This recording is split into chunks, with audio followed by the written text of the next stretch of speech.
Good morning, students. How are you all? Okay, previously we have discussed about the respiration in animals, in simple organisms. Now we will start the respiration in animals. It means in human beings. So to discuss this topic, first we have to discuss the human respiratory system. Before starting to tease this diagram, I want to tell you that we are the terrestrial organism. So the main organ for our respiration is our lungs.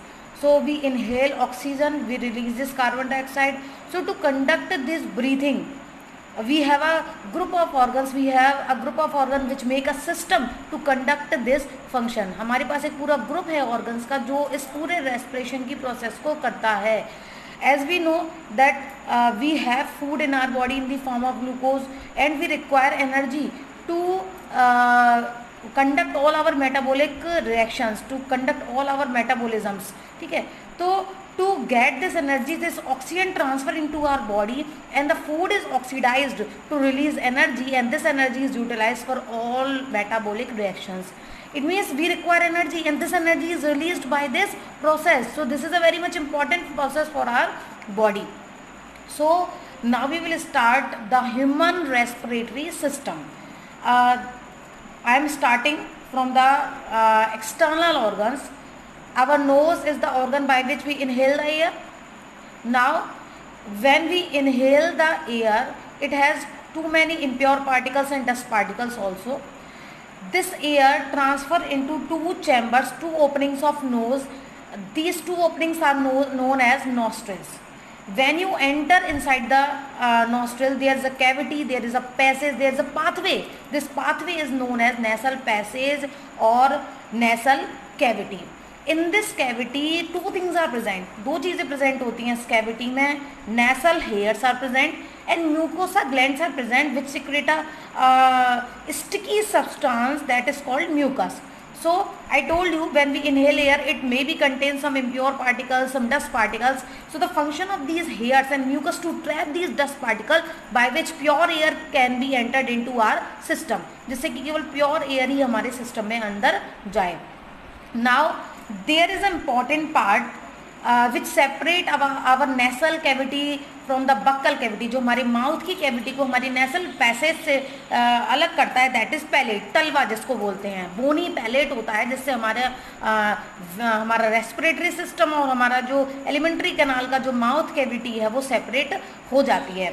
Now there is a common part of respiratory system and digestive system which is known as pharynx. ये मैंने जब आपको digestive system बताया था तब भी आपको ये डिस्कस किया था. कुछ बच्चों ने एक important question भी पूछा मुझसे कि ma'am what is glottis and epiglottis. This is the part. This is known as epiglottis. इसको कहते हैं हम epiglottis. सबसे पहले तो एक चीज़ मैं बताऊँ, this is the part which connect our windpipe to food pipe. And because of its presence, we are able to inhale, we are able to do breathing during eating also. खाने के time पर भी हम respiration कर सकते हैं. How it is possible? When we take the food and that time we are also taking the inhaling the air, that time it closes. ये बंद हो जाता है जिससे हमारी food pipe, ये जा रही है हमारी esophagus, food pipe है, ये हमारी wind pipe है, ये बंद हो जाता है एपिग्लोटिस ताकि हमारा फूड का कोई भी पार्टिकल हमारी विंड पाइप में एंटर ना कर पाए. यहाँ पर एक फ्लैप है एपिग्लोटिस, यहाँ पर एक और फ्लैप होता है ग्लोटिस. दो फ्लैप्स हैं, दो गेट हैं जो खाने को हमारी विंड पाइप में जाने से रोकते हैं. तो ज़्यादातर जब बड़े लोग होते हैं तो बोलते हैं हमसे कि जब हमें खाना खाते हैं तो हमें बोलना नहीं चाहिए. It is very correct. हर एक चीज़ में हमारे जो बड़े कहते हैं उसमें कोई ना कोई लॉजिक होता है. ठीक, तो बोलना क्यों नहीं चाहिए कि जब हम बोलेंगे तो automatically it may be sometime this epiglottis open, ये एपिग्लोटिस ओपन हो सकता है and our food particle can be entered into the windpipe. हमारा जो फूड पार्टिकल है हमारी ईसोफेगस, हमारी फूड पाइप से हमारी विंड पाइप में जा सकता है, जो हमारे लिए प्रॉब्लम क्रिएट कर सकता है, हमारी रेस्पिरेशन में हिंड्रेंस क्रिएट कर सकता है. नाउ आगे बढ़ते हैं. From the pharynx there is a tube-like structure arises. This tube-like structure is known as trachea, wind pipe. इसको क्या कहते हैं? wind pipe. विंड पाइप से ऊपर एक और पार्ट होता है लैरिंक्स, जिसको कहते हैं voice box. It contain some specific muscles by which when they vibrate, when they contract and relax, the sound produces, हमारी जो साउंड है, हमारी जो वॉइस है वो प्रोड्यूस होती है. सो this is the trachea, this is the wind pipe which never collapse, जो कभी भी सिकुड़ती नहीं है, because of the presence of soft muscles, because of the presence of soft bones inside them. These soft bones are known as cartilage, because these are present in the form of rings. That's why these are known as cartilage rings. Now our trachea divides into two parts. दो parts में divide हो जाता है, दो branches में divide हो जाता है. These two branches are known as bronchi. इन दो branches को हम कहते हैं bronchi. ठीक है, bronchus is the singular, bronchi is the plural. And further these bronchi divided into small branches. फिर से ये small branches में divide हो जाती हैं. And these smaller branches are known as bronchioles. In smaller branches को हम क्या बोलते हैं? bronchioles. ओके, अब यहाँ से हमारे bronchus शुरू हो रहा है. अब यहाँ से जो पहली ब्रांच जा रही है प्राइमरी ब्रंक्यूल, इसमें से दूसरी ब्रांच निकल रही है सेकेंडरी ब्रंक्यूल, और निकली होती कोई तीसरी टर्शरी ब्रोंक्यूल, और निकली होती क्वाटरनरी ब्रोंक्यूल. तो जितनी ब्रांचेस में, जितनी फर्दर ब्रांचेस में डिवाइड होता जाता है, उतनी ब्रोंक्यूल्स यहाँ पर बनती जाती हैं. एक तरीके से पूरा एक लार्ज सरफेस एरिया क्रिएट हो जाता है. And at the tip of these bronchioles, हर एक ब्रोंक्यूल के टिप पर एक सैक लाइक स्ट्रक्चर होती है. इस सैक लाइक स्ट्रक्चर को हम बोलते हैं alveoli.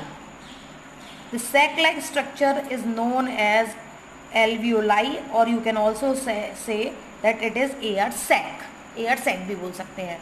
And this is the part which is covered by the tuft of blood capillaries. ये वो पार्ट है जो blood capillaries के गुच्छों से ढका होता है. It means this is the part where the exchange of gases takes place. ये वो पार्ट है जहाँ पर O2 CO2 का एक्सचेंज होता है.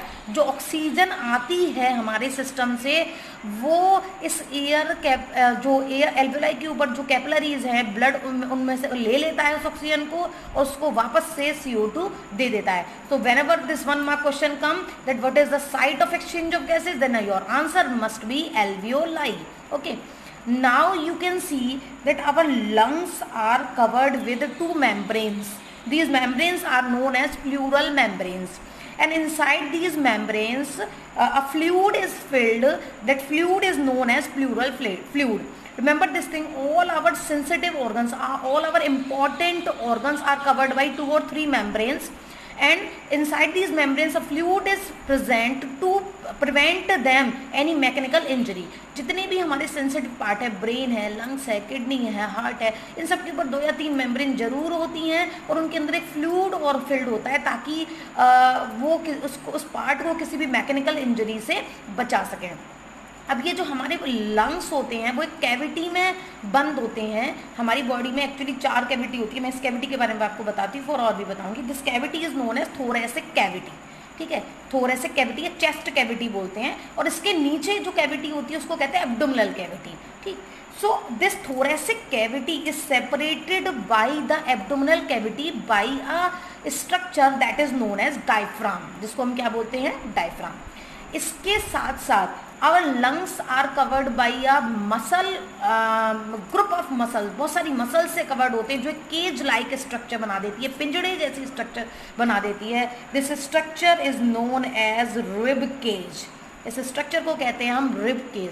तो एक तरीके से बेटा ये माना जाता है that our lungs are air tight chambers. हमारे जो लंग्स हैं वो क्या हैं? एयर टाइट चैम्बर्स हैं. क्यों है भैया? इसलिए है, नीचे से डायफ्राम ने कवर कर रखा है, साइड से रिब ने कवर कर रखा है, बीच में एक बोन होती है स्टर्नम, उसने कवर कर रखा है, पीछे से भाई वर्टिब्रल कॉलम है उसने कवर कर रखा है. अब तुम कहोगे ऊपर से नहीं, अगर ऊपर से भी कवर कर देंगे तो एयर कहाँ से आ जाएगी? ठीक है, तो these are the air tight chambers. Covered होते हैं हर साइड से, एक प्रोटेक्शन इनको मिलती है हर एक साइड से. So this is our human respiratory system.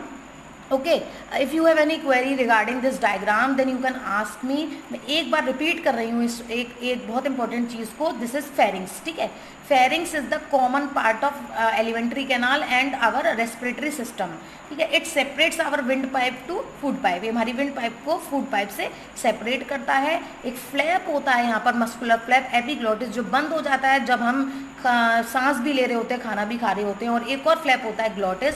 ये दोनों हमारे फूड पार्टिकल्स को विंड पाइप में जाने से रोकते हैं. So this is a very important part of our both systems. दोनों ही सिस्टम का एक बहुत इंपॉर्टेंट ये हमारा पार्ट है. एक दो इंपॉर्टेंट क्वेश्चन और आते हैं. What is the need of these cartilage rings in the trachea? Because they prevent the collapse of trachea.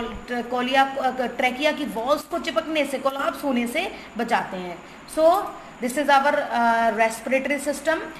Next time we will discuss about the breathing mechanism, how the different parts participate in the process of breathing, inhalation, exhalation, and how our air transfer to each and every cell. So till then, goodbye, have a beautiful day.